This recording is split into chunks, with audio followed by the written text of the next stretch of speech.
Good morning, afternoon, evening, whenever you guys are watching this. 501 Summer 2017 Alfrey class. Hope you guys are well. Um, let's see here. Some quick housekeeping stuff. I want to chat about your discussions and, well, no, let's go quizzes first. Huge improvement in quizzes. I appreciate the effort that some of y'all have been putting in. Most of you guys have been putting in some really, really good answers. Just quick reminder: keep in mind, I'm looking for discussion on these.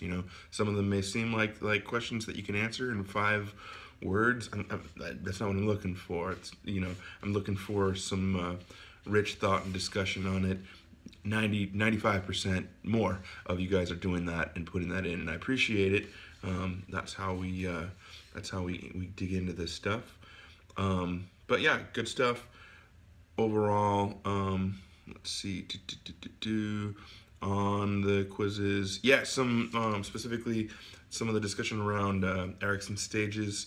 Really good stuff. I know some people were thrown for a loop asking about Erickson stage in fetal development. I like creativity in that answer. It's really interesting to see how differently people go with it.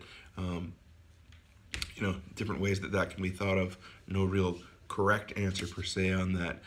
Was just looking for some rich thought. But yeah, great job, everyone. Okay, so the discussion board, talking about infant toddler mental health and moving into family systems. That is a huge passion area for me. I actually, at my agency, Arizona's Children's Association that I work for, I work statewide with our Birth to 5 programming, and I sit on a board here in the Valley, in Arizona, for the Infant Toddler Mental Health Coalition. It's a huge passion area for me. I love babies and toddlers. I love them. They're amazing. And more than just loving them, I feel really passionate in terms of social work values and family systems, and looking at everything that we do, looking at prevention, the sort of continuum between prevention and intervention types of services. I really believe strongly in infant and toddler therapeutic work. Okay, one of the not one of the maybe the largest distinction that needs to be made in looking at infant toddler mental health. I mean, even the phrase infant toddler mental health is kind of funny for folks to wrap their head around at first, and I love talking to people about that.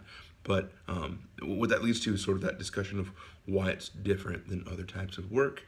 I'll say this: it's different in terms of the practice modality, okay, that you're looking at with infant toddler work. Yes, but it's also different because of the level of impact, right?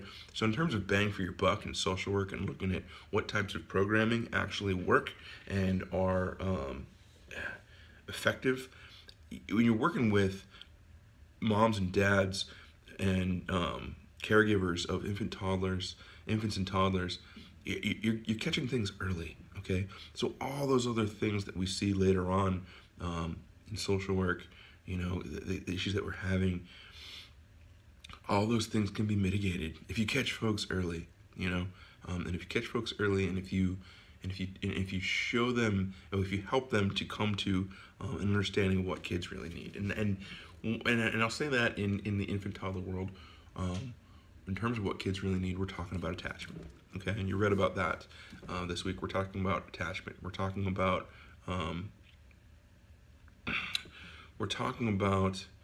the way that caregivers interact with kids. We're talking about paying attention to kids. We're talking about making kids part of our lives. We're talking about creating a secure base. Okay, we're talking about all kinds of things that can go on. Folks who know a lot more about that than I are better to speak to it. But I truly believe in it, and I think that when I went to a training once where they were talking about attachment, and somebody threw out the bold statement that attachment is the most important element of mental health in general, behavioral health, mental health. And I was kind of like, whoa, that's an interesting thing, you know, kind of taken aback by it, almost like, well, come on, there's a lot of different things going on. But when I think about it, I kind of subscribe to that, you know. When you look at early intervention, when you look at the way that kids develop, when you look at all of your developmental stages and everything that we're getting at today, all that is predicated on healthy attachment, and the way that our brains work, our neurology, everything, our neurobiology, everything comes from the fact that we are, in fact, social animals, like we talked about at the beginning of this class. So I'm a huge proponent of infant-toddler mental health. Like I said, I sit on the Infant-Toddler Mental Health Coalition board. I'm co-chair on the board right now. It's really, really cool, interesting. We've got lots of trainings, lots of different things going on. If anybody's interested, shoot me an email. I'll get you more info. There's a system of endorsement where different folks can, at different levels of competencies, actually have a resume builder that you're endorsed through the Infant-Toddler Mental Health Coalition. Really cool stuff. Like I said, reach out to me if you're interested, and if that's a practice area that you want to pursue, I would be more than happy to help push you in the right direction. Okay, but yes, back to the discussion board on that. So many of you guys were on the right track. You talked about family systems, okay? And when you're talking about attachment, you're talking about family systems, right? The most important thing in that sort of genre of therapeutic thought is that no infant or toddler is existing in a bubble, okay? We're always looking in the context of their caregivers and their family. And again, family being whatever that is for that individual. So yeah, I could talk about that for another 6 hours. Okay, moving on to discussion board, family systems, content. Oh yeah, we talked about culture. That's another thing I could talk about for a million hours because I love it. It's such a fascinating concept in social work. So I want to throw out, there's a phrase out there that I really love when you're talking about culture as it applies to social work, called the culture of one. Okay, when you're thinking about culture, culture is sort of a loose and malleable concept, right?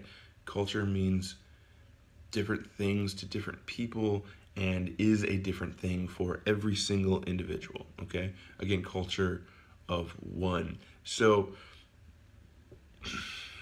it's interesting because you talk about, you can talk about it on so many different levels, right? And it really applies to social work and micro, meso, macro thought. You have, like, you know, like, for example, like what is American culture, right?